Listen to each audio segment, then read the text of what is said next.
Good morning, good afternoon, good evening, good night. Welcome into episode 102 of the Second One podcast. Joining you today, you have myself, Shiz. We also have Mr. Mo Snell and Brother Taheem Green. Fellas, how y'all feeling today? We all right.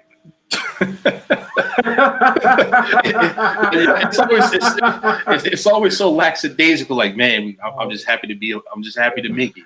I didn't get shot this week, so I'm good. Mid work week, I'm just trying to get through. We almost home, but not quite. So yeah, how this podcast works, we talk mostly about sports, hip hop, politics, and everything in between. We try to give it to you straight, raw, no chaser. And if we offend you, we apologize slightly. How we kick things off, we have our Taking a Shot segment where we give a bold prediction about one of the categories I just named. You know, collectively we do pretty well, but when you take a shot, you're bound to have a couple mistakes here and there. So I'm gonna kick it off. We take it to this NFC South. I just need everybody to relax for a moment on this Drew Brees. You know, they went to Las Vegas. They put forth a lackluster performance. Everybody's talking about he has a noodle arm now. He can't make the long throws. He can't get it done. But I have a stat for y'all. So in the past 7 seasons, the New Orleans Saints have started 3-11 over those last 7 seasons in weeks 1 and 2. So there's something about weeks 1 and 2 in New Orleans where they're just not prepared, where they come out sluggish. They're not. I'm not going to say they're not ready to play because they have a great coach in Sean Payton. They have a Hall of Fame quarterback and Drew Brees. But it's just something about them when they start off the season. If you go back the past 7 seasons, they're 3-11, and I don't know why it is in weeks 1 and 2 they just get off to a sluggish start for whatever reason. If it was Bountygate or Sean Payton suspended, something happens to this team in weeks 1 and 2. But after this recent game, they're ready to say Drew Brees is done. Let's everybody just calm down for a moment. They're going to be fine. They're still going to win the division, in my opinion. And you know what? They just got to work the cobwebs off. They had no preseason, and they're notorious for getting off to a slow start.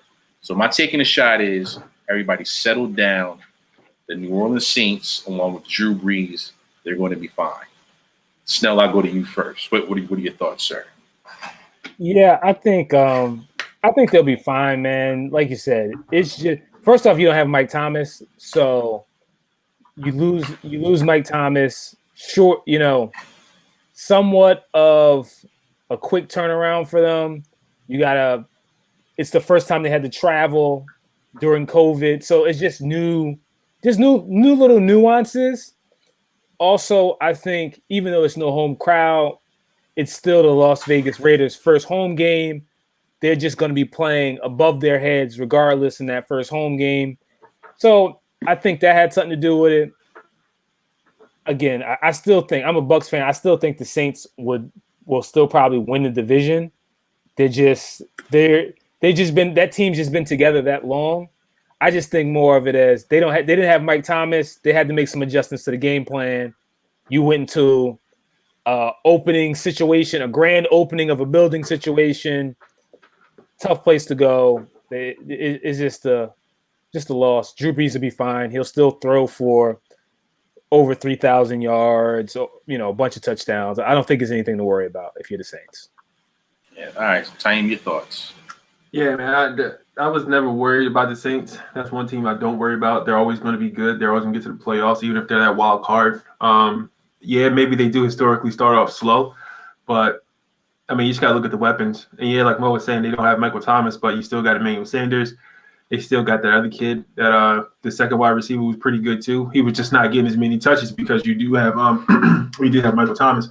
And then you still got Alvin Kamara back there. They still run trick plays with Tyson Hill. So, I mean, in the defense, I feel like it's better this year than they were last year.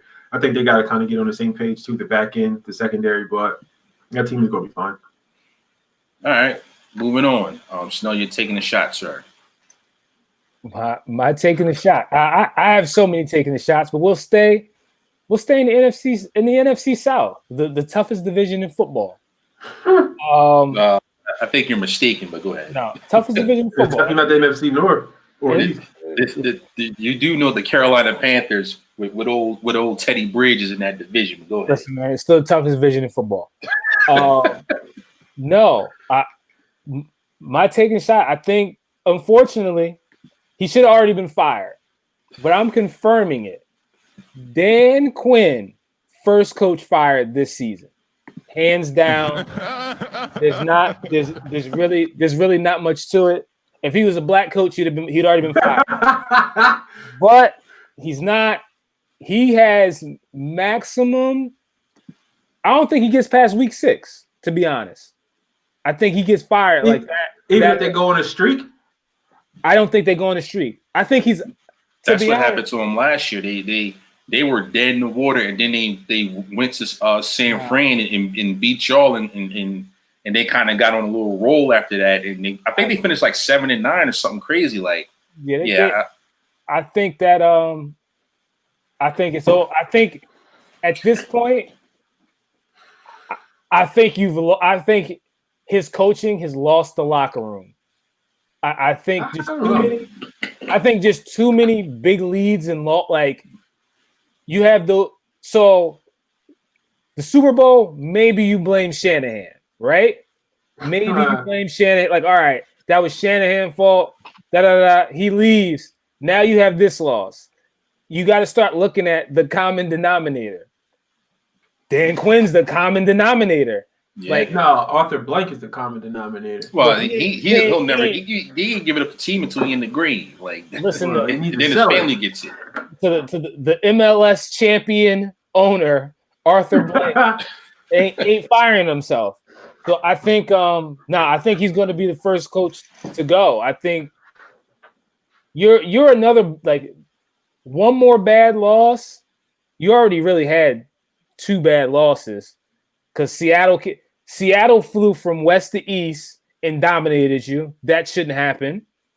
Then you go to Dallas, give up that gigantic lead. That also shouldn't happen. That onside kick was something else, though. They were scared of that football. Yeah, they were not coached up correctly to jump on that ball. That's some. Yeah. So let me give you my thoughts. So here you go. I think Dan Quinn is a great coach. I mean, the way he had his team prepared not to fall on that football in Dallas, I thought that was a magnificent job. No. I mean, only a spectacular coach could do something that crazy and be that thoughtful. But no, I agree. Dan Quinn, he might not see Halloween. He might not see. He might not even see like Veterans Day. Like he is, pretty much not a. He's pretty much a dead man walking as a head coach, because like it's only so many bad losses you could say, like the Super Bowl, of course. As you said, Snell, Seattle coming from west to east and pretty much just putting on a clinic. And then the Cowboys, you're up. Like we gave up 3 fumbles in the first quarter. We fumbled 4 times. We lost 3 of them in the first quarter, down so many points. And we come back, and even after we made, like, after those fumbles, we even made even more dumb mistakes. We fumbled. We punted the ball twice. We fake punted the ball twice. We were playing like we didn't practice at all. And the fact that, Dak and the guys got everything right to get back together and win that game. Greg Zuerlein with an amazing, I never even seen an onside kick like that. To have your team not prepared to fall on that ball, I'm not sure if he makes it to Veterans Day. Yeah, we talk about bad coaches. This Mike McCartney might be retarded. Like, he's just out here doing the wildest shit ever, talking about going off of analytics. Like, we're gonna talk about that in a few. Like, we go from Jason Garrett that doesn't believe in analytics at all to a coach that took a year off. I guess he was just reading books or something. Like he was taking statistics classes. I'm about to say he took a statistics class and was like, you know what? You're right. We're going to go for it on forfeit. We're going to do a fake punt on our own 30 in the third quarter. Like why would you do that? Yeah. But yeah, we'll talk about him in a minute. But Dan Quinn, might not make it to Veterans Day. And I agree with you, Snell. He is the definition of dead man walking. Tahim, your thoughts? Yeah, Dan Quinn, he's been wilding for the last 4 years, but I think he makes it out of the season. I don't think they can fire him mid-season. Listen, he can lose the rest of the games. nah, Arthur Blank is not firing him. You crazy? They already got beef because like Arthur Blank was on the radio earlier this week saying that I don't think my team knew about the onside kick rule, and then Dan Quinn said that the team did. So there's already like, how dare you disrespect me on my own radio show? That's another thing. Like Arthur Blank, like rarely like Arthur Blank ain't Jerry Jones. Like Arthur Blank don't speak about football. You know what I mean? You don't know about football. Exactly. So for him to be like, yo, I don't think they knew. That's like that's like, yo, I feel like I'm smarter than this coach at this point. I'm 98 years old. Like exactly. So I tell you this, I lost it. They got this week. This week they got Mitsubishi Mitch. This is the game. They're gonna win this game. No, you let Mitch come in. You let Mitch come to the Mercedes-Benz Stadium or Dome, or whatever they call it. Listen, don't let him get a victory. It's over. If he leave out of there and they calling him Mercedes Mitch, this thing's over. Mercedes Mitch. It's over. Nah, I agree. Like this could be it. You let Mitch get in there and lead the team to a victory. Yeah, like they ain't got no weapons. And hold real quick. Let's talk about this coaching staff real fast. So I was doing some research, and Raheem Morris might be the only person in the history of football to be 1 year a wide receivers coach for the team, and then like in another year be the defensive coordinator. How does that happen? Listen, man, Raheem knows all the skills positions. He was a coach. He's a head coach. So yeah. So this is like Todd Bowles. Like, yeah, I'm going to be your wide receivers coach. Like that can't happen. He spent so long trying to stop him. He might not get around him. Yeah, he may not. I could see that. This is a Dan Quinn decision. How the whole staff. This also might be the first time an entire staff gets fired mid-season. Like, we're not going to promote anybody. We're just going to let the players coach themselves. Nah, I think they would just fire. You just fire Dan Quinn, and then if you lose, you lose. At that point, it doesn't matter. You don't bring anybody back. Exactly. Then you don't bring anybody back. But as long as the head coach is fired, that's your excuse for losing. Like, hey, we fired our head coach, so you're bailed out. But the thing that is crazy to me is that if Dan Quinn lost, like, if he lost this week, right? They go 0-3. Then I think the following, I think they get the Packers like on Monday night, and that's just not like how this thing is lining up. That's not looking good. So it's just, yo, I'm telling you, if Dan Quinn, like, if you look at Dan Quinn versus Raheem in Tampa Bay, the same thing with Matt Patricia. Like, if you look at those three, and you be like, yo, how did Raheem get fired? And then y'all two didn't get fired. Monday Night Football. Yeah. So they got the Bears at home. Yeah. At Lambeau. Yeah. And then home for the Panthers, and then at Vikings. So I mean, they just, you know what, they might be able to save their season if they can beat the Bears. Yeah, because the Packers, you would imagine that's a loss, but then you got the Panthers, the Vikings, the Lions, and Panthers. That could be 4 wins. So I don't know. The Vikings have been extremely disappointing. Panthers stink. Lions stink. Like, maybe, who knows? They lose this game, pack your bags. Yeah, it could be. it could be Dan Quinn makes it through the entire season if they could beat the Bears, or he gets fired, like one or the other. So, huge game on deck for the Atlanta Falcons, and prayers out for Christian Briscoe and that devastating loss. I enjoyed every moment of it. Yeah. Tahim, your thoughts? I mean, Tahim, but you're taking a shot. Yeah. So my taking a shot is I'm gonna take it over to basketball. Okay. And I'm gonna take it over to these Clippers. and I'm gonna take it off to this playoff P. Bewilderment. Yes. So if anybody doesn't know, after that loss, playoff P stood up in front of his constituents and gave a little speech, and people was kind of just like looking at him side-eyed and like, stuff like that. I think they're going to get rid of him. I think they're just going to move on. I think they're going to keep the claw. They might try to give him up. They might try to give him up for like picks or some money or something like that. But yeah, I think his time is done in LA because of that speech. Only because of that speech. I think people are kind of looking at him as like soft now. And like I think she said it last episode. He has not been the same player since his days in the Pacers. Like he was a tougher player then, and now he just seems like a lot like softer.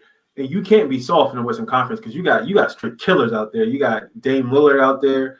You got Murray out there. You know what I mean? There are teams out there. You got Carmelo. Stop. Did your internet fuck up? Do we need to stop? All right, Carmelo Anthony. Go ahead. Stop. But yeah, like you got killers in the West. You might be able to get away with that in the East because you got like Toronto and I mean Toronto's a good team, but nobody's intimidated by their style of play.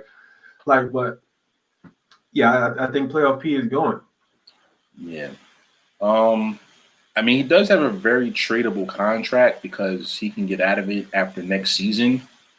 I think they give it one more shot. Kawhi, PG, Lou Will, and the crew. I don't know if they're going to have enough to bring back Harold, but I think they give it one more shot. Maybe get a point guard. I mean, Patrick Beverly, he's a tough player, plays good defense, but he's not a creator. Like he just he dribbles the ball, pass to Kawhi, get out the way. Like if you have a creator, it might be a little bit different because that offense is very stagnant. Like they don't. It seems like they're not running any plays. It's just like, yo, all right, Kawhi, your turn, shoot the ball. PG, your turn, shoot the ball. Oh, Lou Will off the bench, your turn, shoot the ball. Oh, we miss. Montrezl Harrell get a rebound, dunk the ball. They don't have an offense. So I think if they can get a point guard in there, they may have a better chance. But if they do decide to move him, it's not impossible. I'm just not sure of the return because teams know that he might opt out and then you kind of lose everything you traded him for. So know your thoughts. Yeah, he's like you said, definitely since the Pacers, he's definitely taken. It's just that his role has changed. Like with the Pacers, he was kind of the only superstar, and then he started teaming up with guys, and I think that just didn't. That's just not good for his game. Because even with the Pacers, he was never really a clutch player. So then he went to with OKC. Between him and Russ, they ain't really, when they go cold, they go cold. Like that's pretty much it. Like there's nothing you can do about it. And now in LA, I think when you have Kawhi as the leader, and Kawhi's just like we just gonna go out here and play basketball and win games. I ain't talking. You can't be like he can't be like the vice principal and then throwing out commands in the locker like, yo, you're not even the principal. Shut up. So you're not, you know what I mean? Like you're not the best player on the team. So you can't really go out there and kind of give a speech like that. Like, for instance, the same way as like a Draymond Green. Draymond Green is a big personality, a big voice, but at the same time, I can't see Draymond Green going in there and being like, hey guys, when I come back next year, I'm gonna be much better. And like they're gonna be like, man, what are you talking about, bro? Like, that's not your role. Like your role is to be a defensive stopper. Like, of course you want him to talk and to be loud, but it's like, yo, when it comes to like organizational business, like you're not the like not coming to you for answers. But you know what? He actually tried that, and that's what caused Kevin Durant to leave because he started talking like, yeah, like yo, what? Like, I don't think it was because he was talking. It was because what he called him. Well, yeah, that too. I mean, but what are the teammates for the Clippers? They're saying like, yo, like I guarantee you, the person that said he was better than PG was probably Lou Williams. Lou Williams is probably like Pat Bev. Yeah. Well, yeah, exactly. I mean, he could. I mean, yeah. I mean, but you can't even take that seriously. But no, you can't. I think like Lou Will might have really said that, like, "Yo, I'm better than you," and probably meant it. And I don't think he is. I don't think he's better than PG though. He's not better, but you can see somebody like Lou Will who's just a scorer. Like I could score with the basketball just as good as you. I am as good as you. So yeah, I just he forgetting about the whole other half of basketball. You got to defend people too. Exactly. I just think if you're on a team, like if you're on a team with Kawhi, you just shut up. At that point, everybody shuts up and just plays basketball. Like, but what if Kawhi was the one that said it though? Well, I mean, you can't. There's no argument there. Like, yo, yeah, but like, how would he have said it though? He'd have probably like, yo, I'm better than you. Yeah, it could. He probably wrote it on the whiteboards. Like, yo, I am better than Paul George. And just sat down like. Paul George got up and started talking. Kawhi started laughing like. Exactly. Like if Kawhi is just like, yo, what are you talking about? Then everybody else in the locker room gonna be like, yo, I don't know what this dude talking about. Like, so that's how I see it. Is that he's just like he's in a position where you're not the star. You're not the main attraction. You can't go in the locker room and start talking about next season. Like you can't decide that, hey, I'm the captain. Like you're not. But the funniest thing about this, as we talk about this more and more and more. If you just visualize it in your head, like what that locker room looked like when Paul George got up to start talking, like what was Kawhi's face like? Yeah. What was he looking like? What was Pat Bev looking like? And who said I'm better than you? That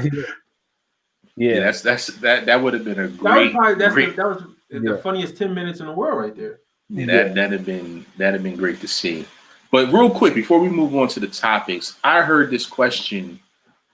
And I kind of wanted to bring it back up in a different way. So last year, Kawhi was on the Raptors. Of course, they won a championship. And that was probably the best that Kyle Lowry has played in his entire career. Mm-hmm. Now, the question I have is, because more than likely Fred VanVleet is out because he's going to the Knicks, max deal. I actually saw that and I got scared. What do you think? Happening, brother. So, what do you think if DeMar DeRozan came back to Toronto? Do you think they will be a championship team then? Hell no. Because Kyle Lowry is now he's a champion. He's he's elevated his game. Like the past 2 seasons, he's played the best out of his entire career, in my opinion. Because I think he's forced to. But now, if you bring back DeRozan. Lowry can kind of be like, yo, I know we couldn't get it done together before, but now I'm a champion. I can kind of show you, like, in the pressure moments what we need to do. And, different coach.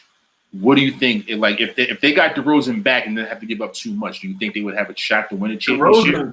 DeRozan would have to be better. Oh, man, that's tough. I think DeRozan is not. DeRozan is not what they need to win a championship. See, but the thing is, when DeRozan was there, he was the number one. He was the one guy. Yeah, he won't be the number one when he goes back. Exactly.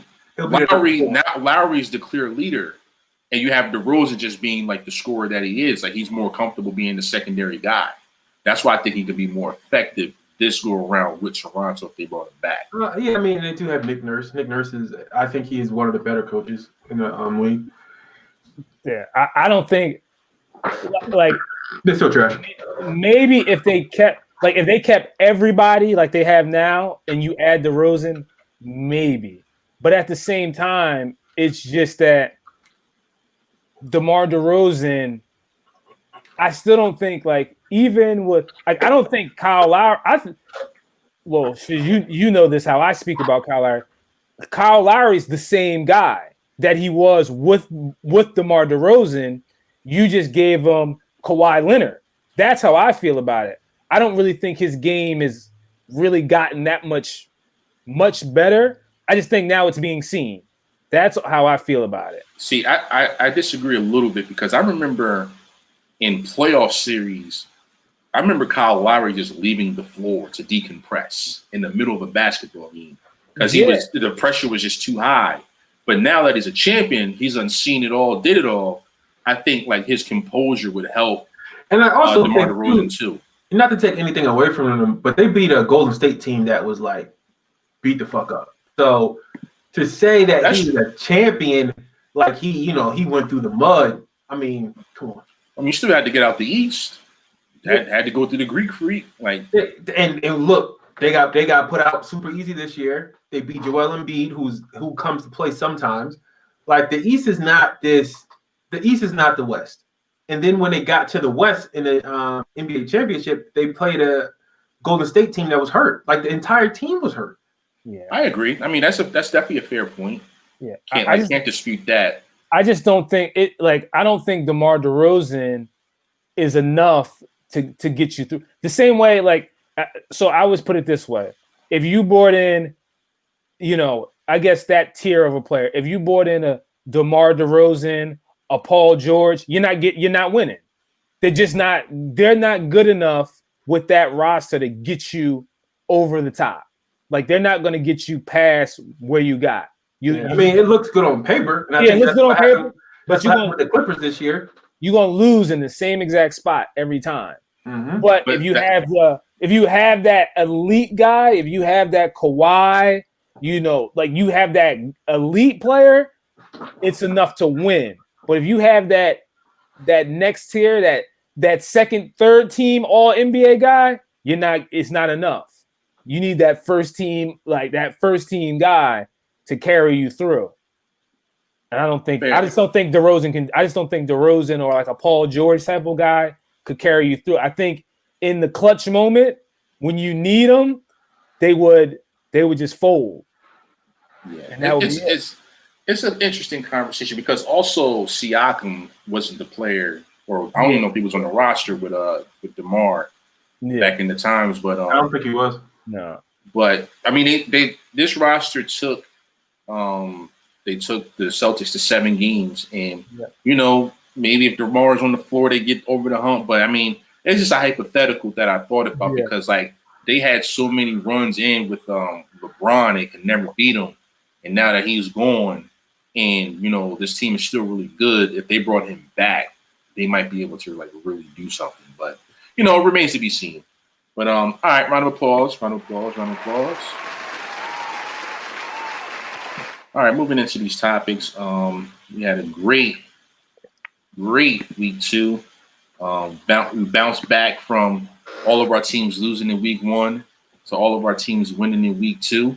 I'll kick it off. I mean, we already talked about the Cowboys and, the miracle that was. I really could not believe that we won that game.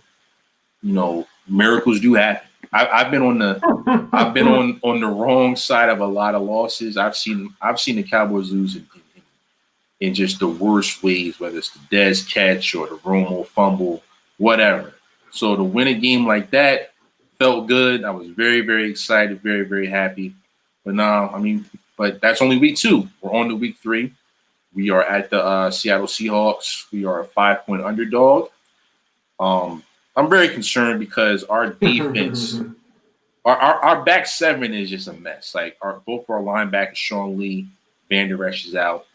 Now Anthony Brown is out. Jordan Lewis been out. Awuzie is out. Our rookie Diggs hurt, didn't practice. So we might have a bunch of guys from like just the streets of Arlington and Dallas. Like, yo, can you play football? Good, come on in, because we are just hurt. And Russell, he's only had Russell Wilson's only had 11 incompletions all season, like 11. He has this is his MVP run. I think he has 9 touchdowns, 11 incompletions. Like he's just on a mission. Like so.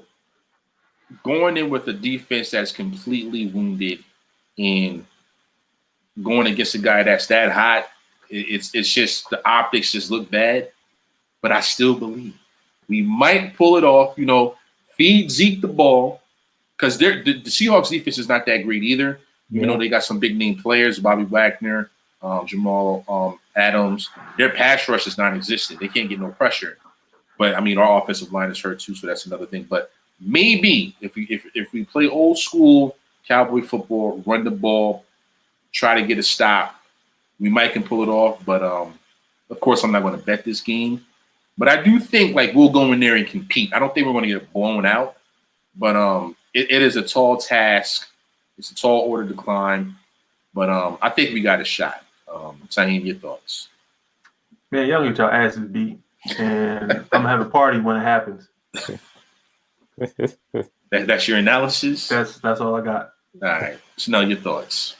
Yeah, I think the game will be. I think it'll be a close game. Like you said, I think the Cowboys definitely have enough talent to win the game. They could easily, just like you said, keep the ball on the ground, shorten up the game, because the Seahawks run the ball a lot too. So that just makes if you can shorten up the game and it gets down to the last quarter, it's really anybody's game. So I definitely think the Cowboys have more than a shot, even with the even with the Seahawks offense. It's really just Russell Wilson. It's not like somebody's just like, hey, like DK Metcalf is a talent, but it's not like I'm really worried about him just like running great routes and like just abusing a corner. It's like, yo, he may go deep and just muscle you. Like that's really it. So if you just kind of play conservative, make them work for everything, I kind of think anybody has a shot. I think that's kind of how New England hung around the way they did in that game, is the fact that they're not that, like, they're good, but they're not that great to where New England basically, they got rid of everybody on defense outside of Gilmore at corner. So it's really just a defense that's thrown together, and they competed though. They're a Cam Newton having touch and can pass the ball within 5 yards away from losing the game. They're not. So I don't think they're that great of a team to say that they're just going to go in like they're just going to beat the Cowboys no problem. I just don't think they're that good. I think if you have an offense, I think you have a shot. I think you're always going to be close in the game. And if it gets down to, like, if it's that same scenario and the Cowboys have the ball as close as the Patriots did at the end, the Cowboys are winning the game because they can actually pass the ball. We ain't about to just line up and run a QB sweep like that. Well, you never know with the McCarthy analytics. He might think that's the best play. Go for it. Yeah. So, but no, I think the Cowboys have a shot. I think the Cowboys have a shot this week for sure. All right, moving on. 49ers playing again at MetLife. They are playing the Giants. They are 5.5-point favorites. A lot of injuries. Nick Mullins, he's going to be the starting quarterback this week. You lost Bosa. Sherman's on IR. Lost a couple running backs. Saheem, break it down for us. Can y'all win this game, or what's going to happen? We're gonna go into MetLife again and whip Danielle Jones's ass. We are not scared of the Giants at all. They don't got no running back. Danielle is at quarterback. Sterling Shepard, he's on IR. I think they get Golden Tate back, but I don't give a shit about that. The defense their defense is not good at all. So I mean, come on. I mean, even with a backup quarterback, we still should be able to win this game. Yeah, I agree. I think the Giants they seem like they're more disciplined than years past, but they're just not very good. So they just like I think Joe Judge he's proven that he's not as inept as I thought he was going to be. But Shanahan is a really good coach, and 49ers staying on the East Coast, even though they're complaining about the field. I think just being over here for 2 straight weeks, that's only a benefit. Nick Mullins, Nick Mullins, he showed a little bit of ability last year. He can go out and win you a game. Yeah, he can go out and win a game or two. I mean, he's no world beater, of course, but I think the 49ers will do just enough to win that game. And the Giants, they're 0-2 again. I think they've been 0-2 like 7 or the last 8 years or something like that. But I will say that at least like they're not an embarrassment anymore. Like years past, like they would just go out there and get blown out. But now, I mean, they did lose Saquon, but they just seem like they have a lot more order. So maybe they'll make it competitive. But I do think the 49ers come away with a victory. Snell, your thoughts? Yeah, I think the 49ers will win. I think also first off, I think they're going like the NFL is about to come put in a whole new field at MetLife and check that whole thing out and see what's going on. But I think the 49ers win. The Giants, they've been better. It's just like you said, like I was on pace to say Joe Judge gets fired like the first season. Like I'm still so I was living it, but they're competing, but it's still a point of like we have no talent. So even at some point of no matter how disciplined you are and how much you're doing the right thing, if you don't have the talent, it's nothing. There's nothing you can do. Yeah, I agree. It's great that you have a disciplined team, but listen, if Saquon couldn't get it done at running back, I'm not really sure how much like Devonta Freeman, Deion Lewis is going to work out either. There's just a talent. It starts to become like a talent gap. So they look better as far as they're competing. They're staying in games. Like I think kind of the reason they stayed in the Bears game is just because they just played good football. They wasn't trying wide receiver passes and all these crazy trick plays that they used to try out. So I just think they just play good football, but the talent gap is hard to overcome. And the 49ers, they got talent. So true. It's hard to overcome that. So I think they play same thing. I think they play well, but at the end, it's just gonna be like, we need somebody to make a play, and we ain't got that guy. Got nobody. Yeah. All right, moving on. Bucks visiting the Broncos. Bucks 6-point favorite. Jeff Driscoll's at quarterback for the Broncos. I mean, Bucks should take care of business rather early in this game. I mean, it is kind of weird playing in that stadium early in the year, especially with no preseason. The win might not be there for the Bucks quite yet. But I see the Bucks taking care of business. I don't think they'll have any type of problems with this team. You know, the Bucks, they might play with. The Broncos might play with pride early, but Brady and crew will just take care of business and win, probably by like at least 2 scores. Tahim, your thoughts? Yeah, I think this is going to be kind of like that fool's goal because I think the Bucks are going to come out and beat the shit out of the Broncos, and then people are going to be like, "Oh, Brady's back." The Bucks are the Super Bowl winning champions now, but it's not going to be like that. I think they'll still have trouble with other teams. But as far as the Bronco goes, I think they're going to beat their friend and fucking pound them out. Yeah. All right, Snow, your thoughts?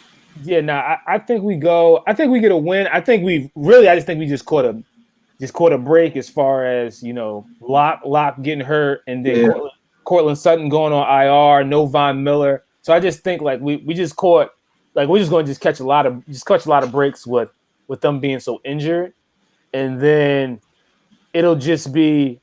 You got Driscoll out there versus a Todd Bowles blitzing every down, and I think he'll just crumble, and that'll pretty much be the game as far as just Jeff Driscoll, like a team preparing for Driscoll. I don't think he's ready for that yet. Like I know last week he played decent, but the teams weren't prepped for you to know what you can do, what you can't do. And I think a defensive coach like Todd Bowles, just having a week to prepare for Jeff Driscoll, he's going to make him have to earn it. And I think that's how the Bucks kind of win the game, is that Driscoll is going to have that team in just a bad spot. It's kind of where I see it. Yeah. All right, moving on. We had the Jets visiting the Colts. The game opened up as Colts 7-point favorite. It has ballooned up to already 10.5 points. We still have a few days into the game and starting. The Jets look like the worst team in football, and it's really no way around it. You got players talking to the media saying that they're not practicing hard enough. You got Sam Darnold talking about he's not allowed to audible at a certain plays. It's only a matter of time before Gase is out of there, even though he hasn't even been there that long. I just think that New York media is starting to get to him. That pressure starting to get to him. They're not getting better. Sam Darnold doesn't look better. They have no weapons. it's just a complete mess. I do think the Colts win. I'm not sure about 10.5, 11 points. That's a lot of points to cover in the NFL. But I do see the Colts taking care of business and not really having to worry too much about the outcome of this game. Snow, your thoughts? Yeah, if the Jets weren't already so sucky and the fans were a little bit louder, I would have Adam Gase being the first coach to be fired.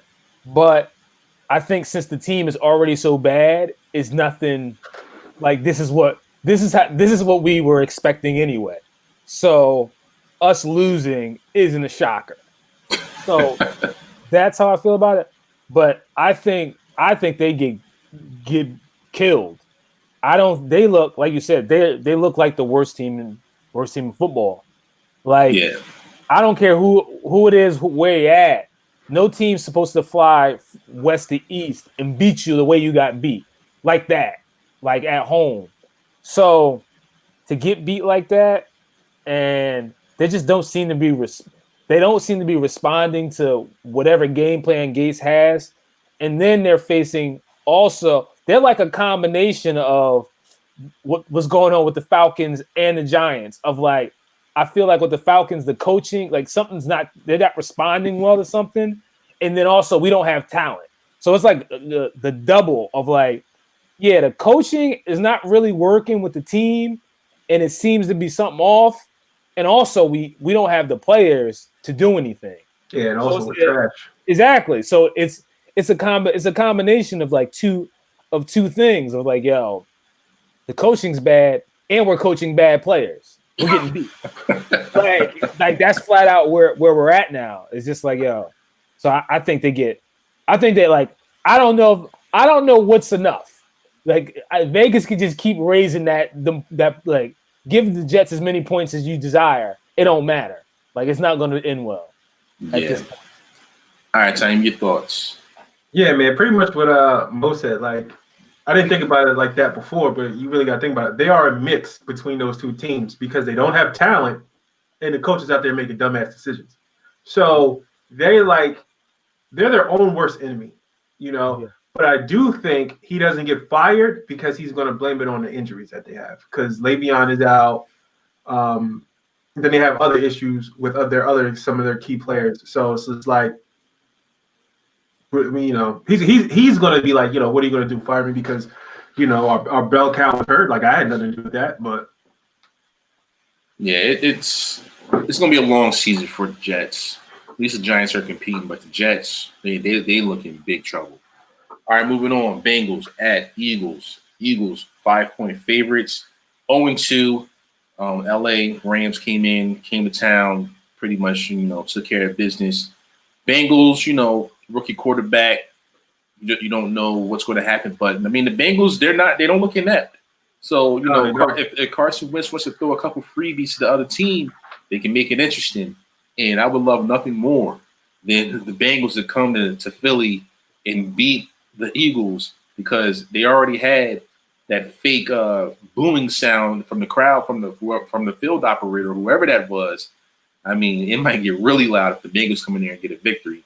But I do think the Eagles find a way to win this game. I mean, they can't start 0-3. You can't lose at home to the Bengals. It would just be, you know, it might be time for you might see Doug Peterson that step down as head coach if that happens. But I do think the Eagles take care of business. Bengals make it close, make it interesting, but at the end of the day, I think the Eagles win and cover. Saheem, your thoughts? I actually think the Eagles lose because I don't like them. And two, the Bengals are actually a good team. Like, it's not like you said, it's not like they're inept. Like, they have the pieces. I think it's just because the quarterback is so inexperienced. The pieces are new, so they don't have that time with each other. But I really think that's a good team. Like when I see them coming on TV, like I was excited to watch them play last Thursday against the Browns. Like I'm excited to watch the Bengals, and I think they come out and I think they beat the Eagles because the Eagles are so hurt. Like they got no wide receivers. Is Miles Sanders back yet? Like I don't even know. He's back. Oh, he played last week. Yeah, he fumbled. I think he fumbled in his opening drive, but he's back. Yeah, that's bad for him fumbling. But you know what I mean? Like, so I just don't think it's the talent gap because everybody's hurt. So I think the Bengals win. All right, Chanel, your thoughts. Yeah, I could definitely see the Bengals winning the game. If if Wentz is gonna make some of those, really the Eagles should have beat the Rams, and I just think Wentz gets greedy and cost his team the game. So I can see the same thing happening versus the Bengals. The only advantage they have over the Bengals is, like Tahim was saying, the inexperience at quarterback, and then just not having a team that hasn't been together long. The Eagles might can still pull it out, but I can definitely see the Bengals covering and keeping that game really, really, really close. Like you need a field goal to win it type game because they don't look good from what I've seen so far, and it's only so long with or without fans. It's only so long Philly will let you get away with that. Yeah. All right, moving on. Sunday Night Football. We have Packers at Saints. Saints 3.5-point favorite. Coming off a loss to the Raiders, I think the Saints will be motivated. Packers have gotten off to a hot start, so this would be a really good game. You know, a great game for Aaron Rodgers and crew to see if they're like really, really like on a mission to see if they're really, really one of the best teams in the NFC. And you know, if the Saints, it'll be a good test to see if you know, if Breeze is really declining or if they just had a bad game. But I think this is definitely one of the best games of the week, and you know, I'm looking forward to watching it. I would lean Packers, but you know, as I said, the Saints would be motivated to get that bad loss out of their mouths. So it's going to be an interesting game. I'm still figuring out who I'm going to bet, but if I had to make a bet today, I would definitely lean to the Packers with the 3.5 points. Snell, your thoughts? Yeah, for me. It all depends on. Depends on Devontae Adams. I think if Devontae Adams plays, I think the Packers win. If he doesn't play, I think New Orleans wins. That's pretty much how I've gotten it down to. Like you said, the Saints will be motivated at home to get over that bad loss, and then you know you have the Packers. They got to travel. They're a little banged up. That's what it comes down to. If the Packers can get Devontae Adams out there, I think they have a slight advantage, and they can probably pull it off. But if he doesn't play, I think the Saints will win. All right, Taim, your thoughts? I think this game is a coin flip, really, because like you said, like even if Devontae doesn't play, I think Aaron Rodgers right now he's just playing like kind of lights out, like he's going after it. He's showing us like Aaron Rodgers of old. And they still got the running back who's going to run and put up numbers. So I really feel like this can go either way. The Saints don't have Michael Thomas, but they do want to get that win back for the loss that they had last week. Overall, I think it's going to be a really good game, but I actually do see the Packers winning this game. All right, yeah, this is definitely one of the better matchups of the week. But on to the best matchup of the week: Chiefs visiting the Ravens. Monday Night Football. Ravens are currently a 3.5-point favorite. This should be the preview for the AFC Championship game, but you know the Ravens, they in the playoffs, they kind of the past couple of years they've kind of just like stepped on their foot. So I don't know why they would do that, but this is a good matchup. I think motivation wise, I think the Ravens have more motivation to prove that they are on the same level as the Chiefs. You know, the Chiefs had to squeeze out a win last week against the Chargers in overtime. But I do think the Ravens would be super motivated. They're at home. They want to prove to, you know, themselves and to the rest of the NFL that, hey, we are just as good as this team.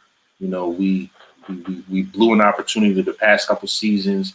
We've learned from our mistakes, and now we're here to make a statement against the best team in the league. So I would lean to the Ravens, maybe on like a money line play. I don't know about the 3.5 points. That's it's a bit much giving the Chiefs more than a field goal. That's you just really don't see that. So if I'm going to bet, I would probably bet Ravens money line just because I think, like I said, they're more motivated to prove that they do belong. But all in all, this is absolutely game of the week. I'm looking forward to watching it, and you know, may the best team win. Tahim, your thoughts? Yeah, I think this is going to be a pretty good game. I actually think the Ravens do win it just because you see the struggles that the Chiefs had last week against the Chargers, who I don't think defense is as good as the Ravens. And I think the Ravens play their talents a lot better And then that Chiefs defense, they saw a rookie quarterback. They're going to see Lamar Jackson this week. It's going to be totally different, like the schemes, the way they're going to be running their plays. So I do think the Ravens come out on top on this one. All right, Snell, your thoughts.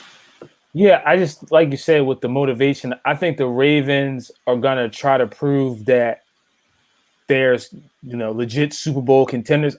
I just think the Chiefs are going to go try to win the game. I think the Ravens are investing in this as if this is the AFC Championship game. Like, we need to set a tone and come out and win. So I just think they're going to try to do that, and I think they find a way to win. Like you said, giving up 3.5, that's a little crazy. But I think the Ravens win at home. I just think they have more invested in it than the Chiefs do. So I think they win, but at the same time, Patrick Mahomes could come out here and light it up. and go berserk. But if I had to bet, I probably won't bet that game as far as a winner. Maybe just an over under, see where that lies at. But I would pick the Ravens if I had to bet. Yeah. All right, moving on. We had an issue with one of the quarterbacks, Chargers quarterback Tyrod Taylor. He was suited up, ready to go, play against the Chiefs. And all of a sudden, he started feeling chest pains, and we get the news later on in the week that he had a punctured lung from an injection from the team doctors. Like, he had either cracked ribs or broken ribs, and they was giving them an injection, to ease the pain, and they hit the lung, and that's not good. So now Herbert's going to be in for the foreseeable future. And for the Chargers, they might have a lawsuit on their hands because, like, yo, if I'm Tyrod, like, yo, y'all tried to kill me. Like y'all, like, I'm trying to play a football game. It's already a dangerous game. I got to fight against the defense, and I got to fight against my own doctors.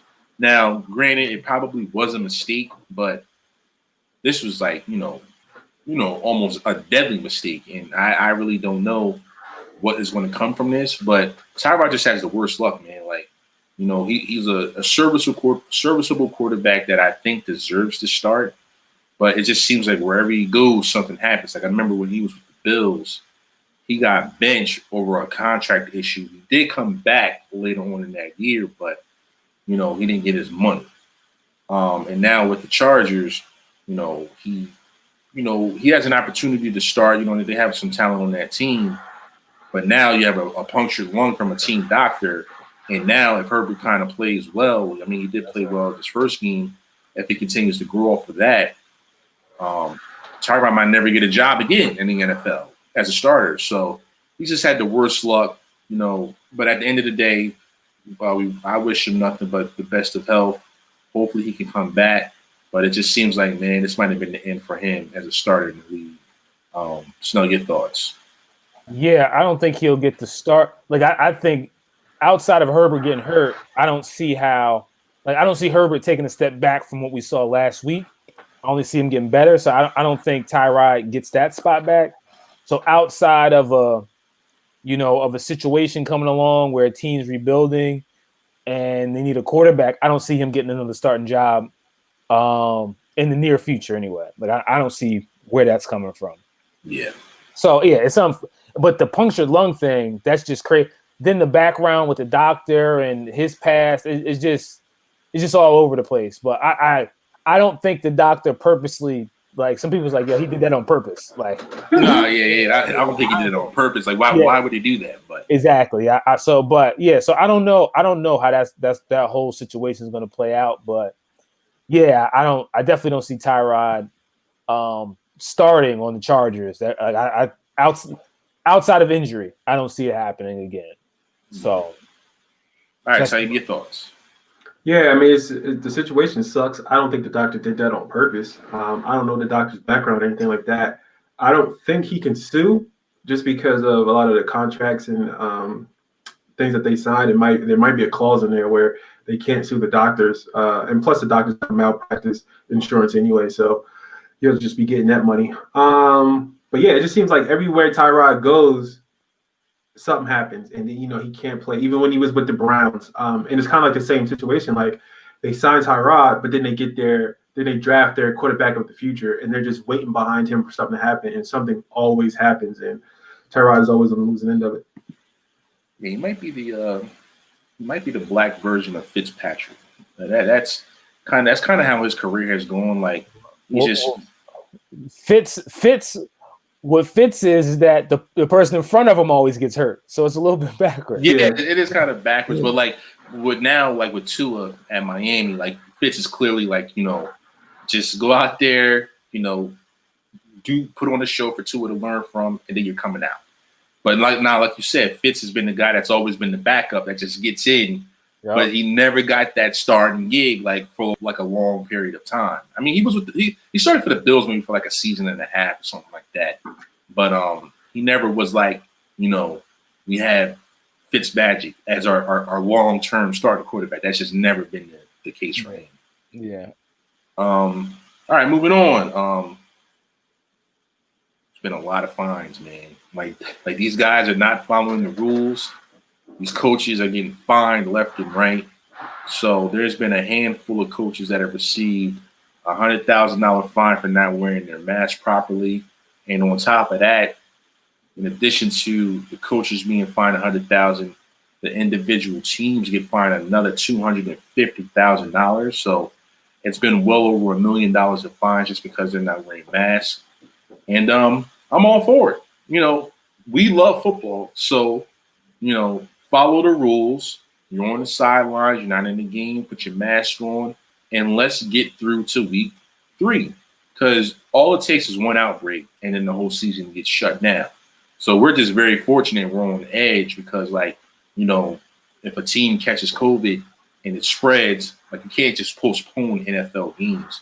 So the better, people follow the rules, the better we are. And they're going to lay the hammer down if you don't wear that mask. I guarantee you this, we won't see any fines in the NFL for people not wearing masks next week, because there's just too much damn money. So props to Goodell and to the NFL. Keep finding these people that's not wearing their masks, and that way we'll get through the NFL season. Saying your thoughts. That's a bunch of bullshit. This is where they're getting their social justice money from. They pledged all that money to inner cities and stuff like that. This is where they're gonna get the fucking money from. They're gonna fine everybody. Yeah. Yeah, I mean that's the other side of it too. Snow, any thoughts on that?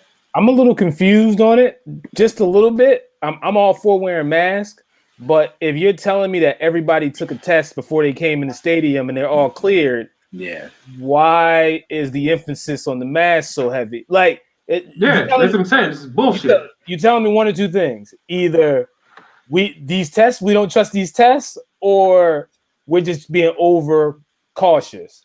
Because the NFL is never overcautious. Exactly. So, especially not in a sport where you have men running into each other at full speed. Mm-hmm. So, if everybody's taking a test and you're saying, hey, nobody has it, then you're saying you're in a bubble. Because at this point, everybody that took the test and entered, everybody that's on the field right now does not have it. Does not have it. So this is my thing, right? So this is what I'll say. I'll put it this way. How can you fine the coaches for not having a mask on, but then not fine the players that are wearing a helmet, standing directly in front of each other with no mask on? It just doesn't. I'm not comprehending how they're I'm not comprehending the logic. I'm telling you, man, this is the NFL's way of getting their money for that social justice stuff. To me, it's just that it's all optics. So it's just that, hey, when we have the camera on you, we want you to have a mask on. Mm-hmm. Yeah, that's definitely it too.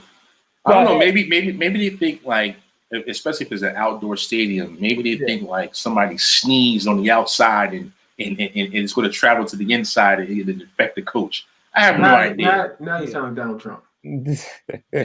Yeah, I have no idea. But at the end of the day, let's just get through the season. Yeah. So if they got to be super strict, the coaches got the money, but if they got to be super strict, I'm all for it because at the end of the day, we need football. So all right. Anything else in football? I'm trying to think. I play you this week in fantasy, and I'm gonna beat your fucking ass. Stop. Which league? Versus league. Nah. I mean, my team is pretty hefty in that league. I got Matt Ryan and Cam Newton at quarterback. And you filling the rest. I mean, I'm rolling. I'm pretty good, but we'll see. Wait, I don't think it's you. I think it's another Cowboys fan that I'm thinking about. Nah. That I play. Because his thing is you better not kneel. Oh, that's Spy. That's Spy. How about the come on, Spy? You trash and you weak. All right, round of applause for football. All right, moving on. I mean, it's so weird that, the NFL is on and we have the NBA conference finals like full swing. Starting off with the Celtics and the Heat. Celtics and Heat will have game 4. By the time you hear this, the game 4 results will be in hand. It's been an interesting series so far. Heat got out to a 2-0 lead.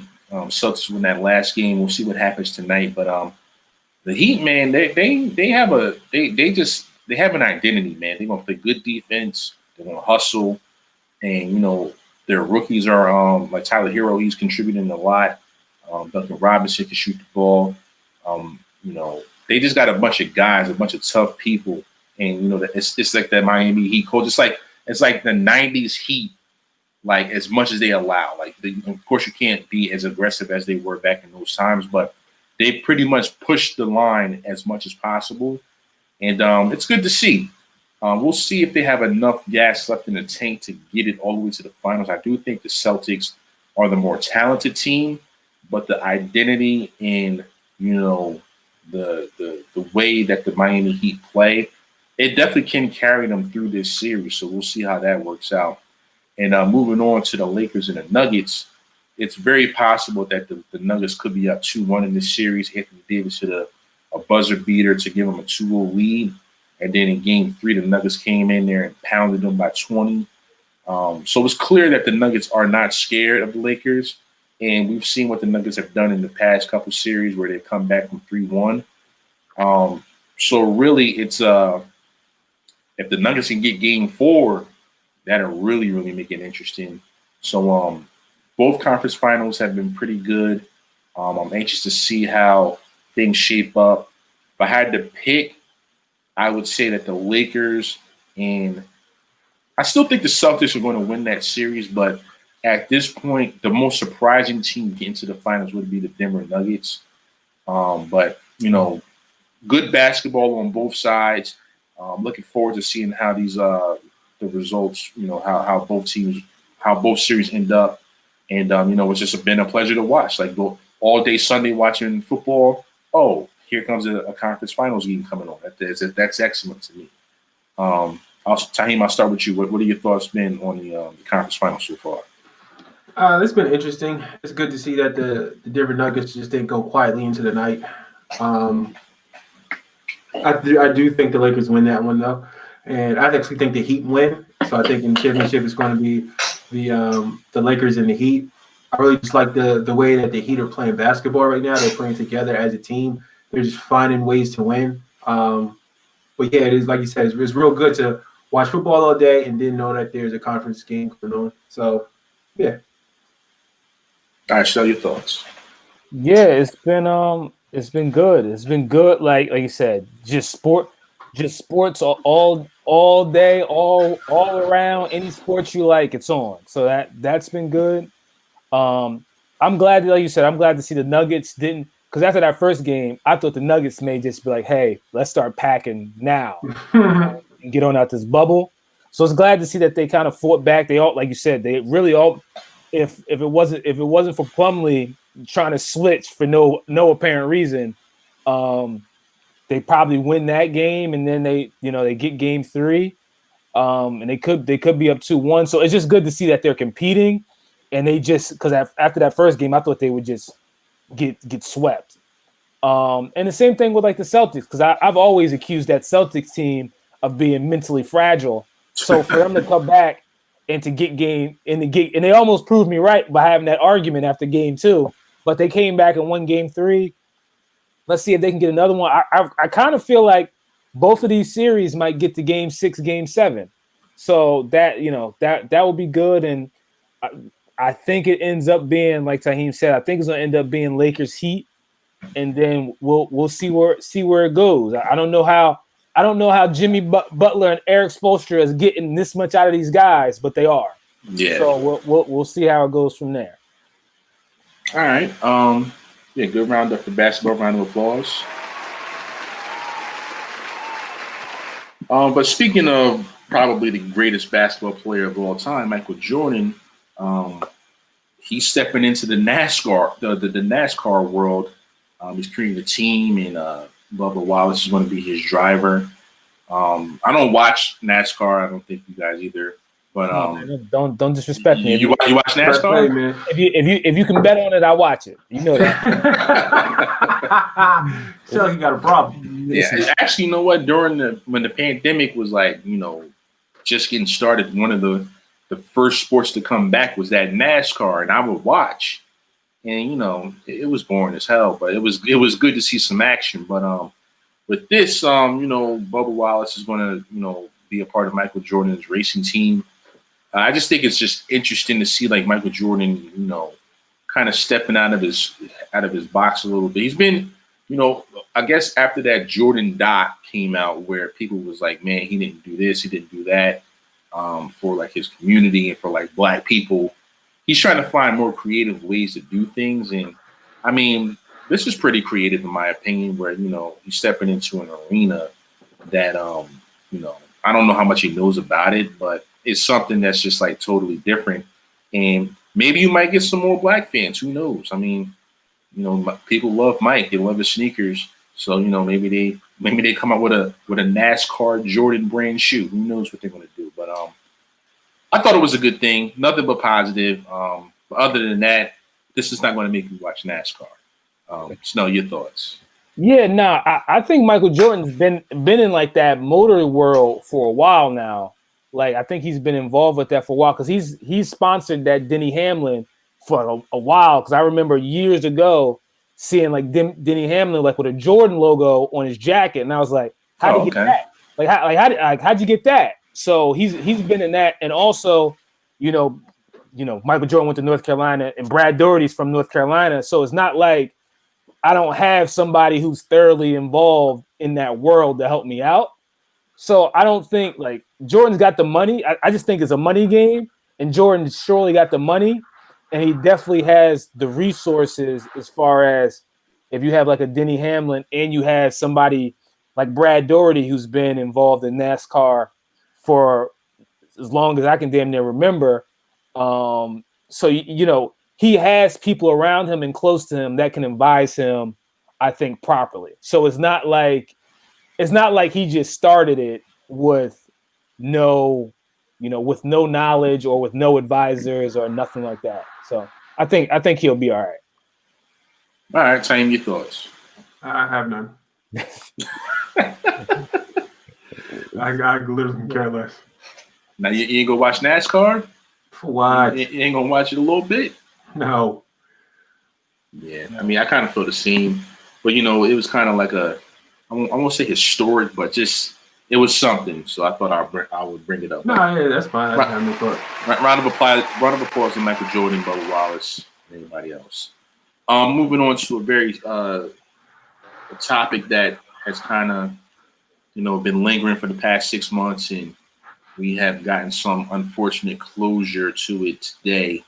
Officer Brett Hankinson was the only officer charged in the Breonna Taylor case, and it wasn't even for the murder of her. It was for wanton endangerment, where he was shooting at the neighboring apartment's property as opposed to actually killing Breonna Taylor. I think it comes with a maximum sentence of like 5 years. The bond was only $15,000, and it's just another classic case where the justice system doesn't work. Like as Breonna Taylor was pretty much murdered by the police, there is the other two officers were not even charged. This officer was charged, but he wasn't even charged with manslaughter, definitely not first-degree murder or anything. Just wanton endangerment, and he's going to probably not even serve those 5 years. He might do like 2 at maximum. $15,000 bond is probably already home. So it's just all bad. The family did get a $12 million settlement, but that was separate from this, criminal case or federal case. And it's just another example of like, man, when does it end? And at this point, it's just like the only way it's going to end is if we vote, we get people in office, we get people with, on the Supreme Court, federal judges, and all that type of stuff. And that Attorney General for Kentucky, man, he just makes my blood boil for some reason. I mean, for a very specific reason, actually. He's just one of those people, man. He got that Jason Whitlock type of vibe, like, man, I got black skin, but I'm not black. Like, it's just all bad. And I just do not like that person at all. But at the end of the day, all we can do is pray for the family and, just hope for change. But it's unfortunate that this decision comes on the 65th anniversary of the killers of Emmett Till getting off scotch-free. So 65 years ago, same shit that's happening now.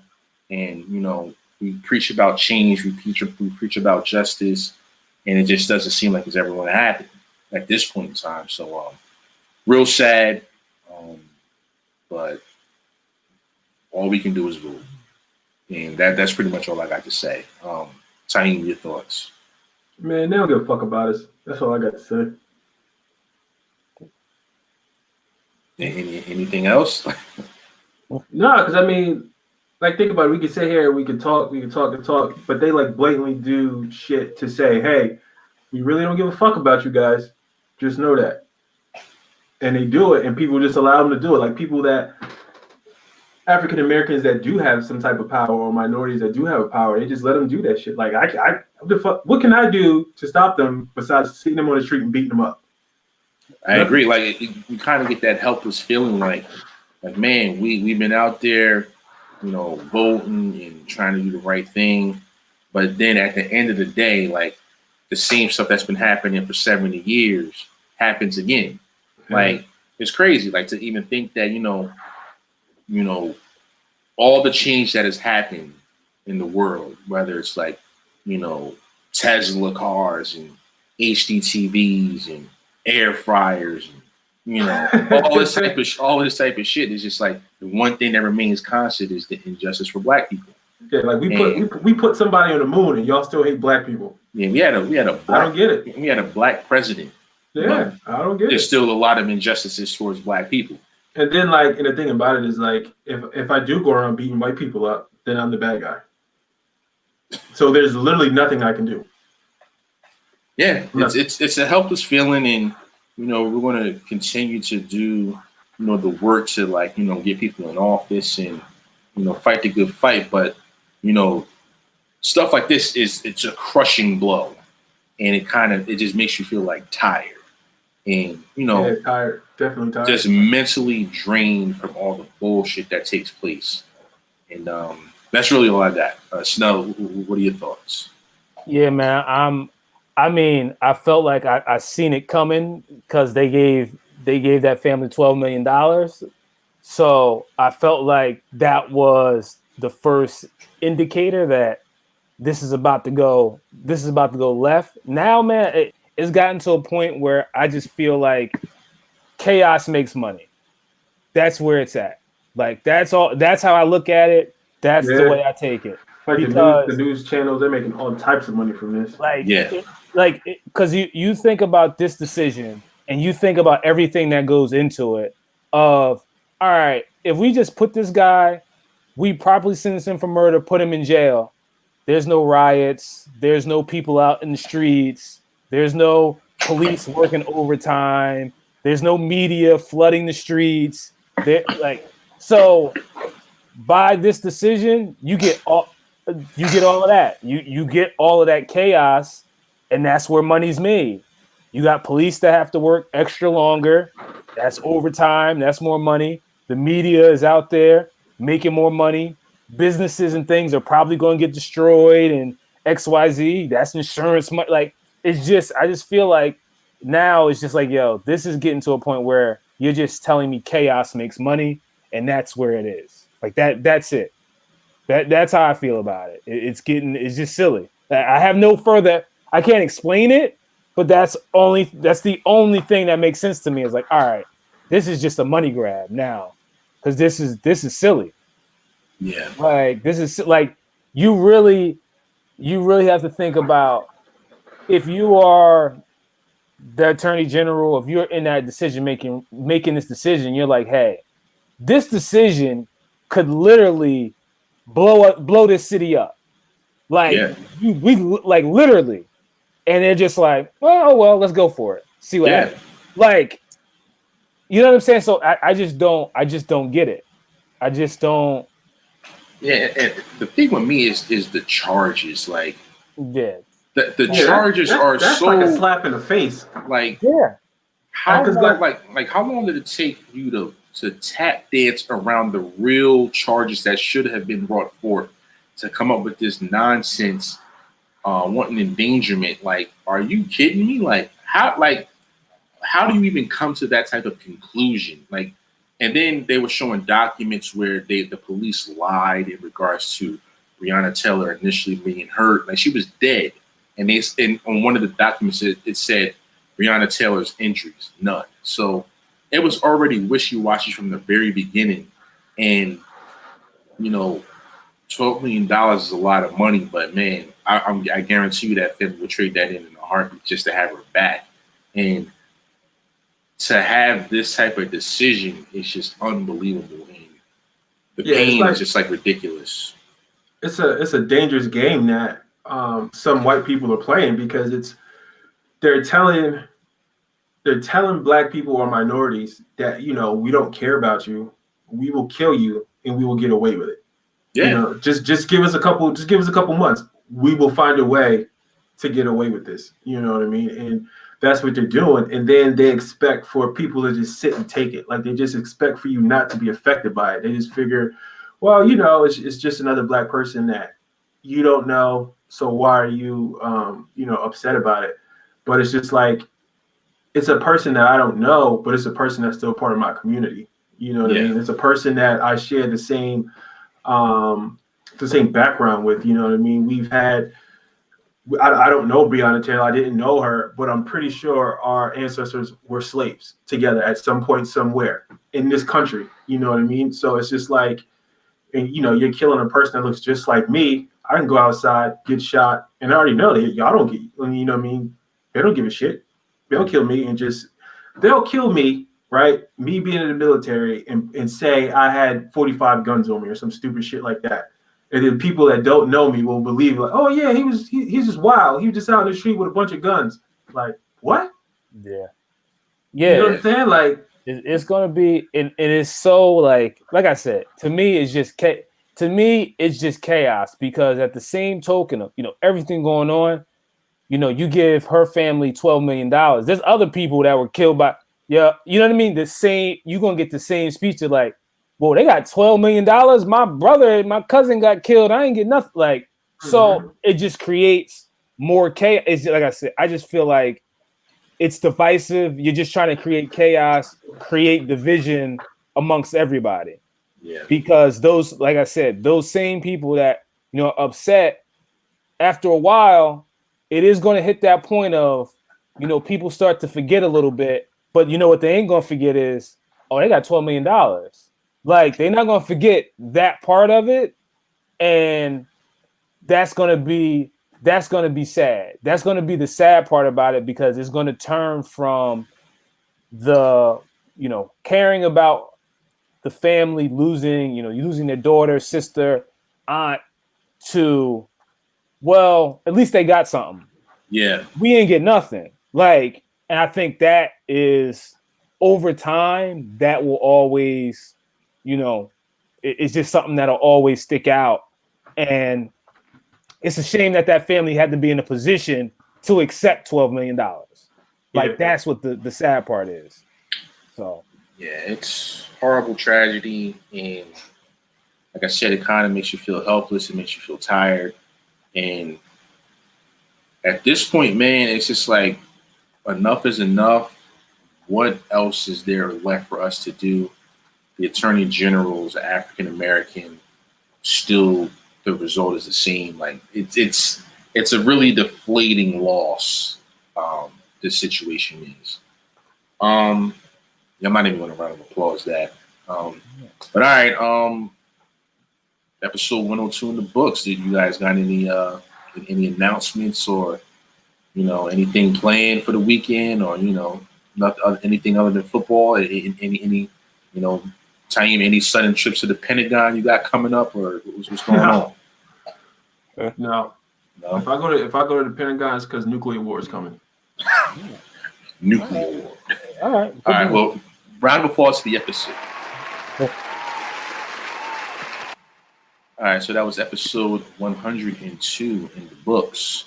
If you have any questions or things you want to send over to us, send us over to info@secondofone.com.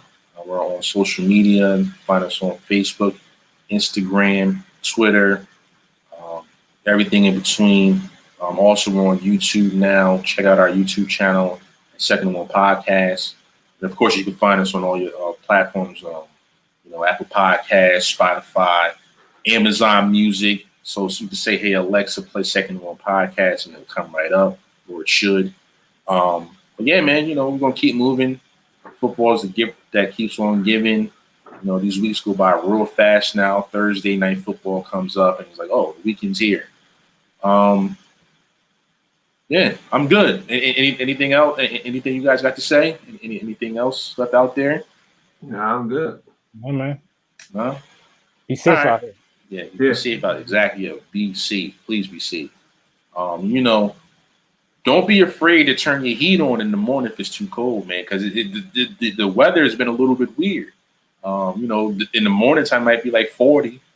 Afternoon time it might be 75. In the evening time it might be 55. So, don't be afraid to get fancy with your thermometer. You know what I'm saying?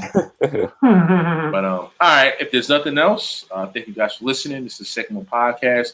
We'll get you guys next time.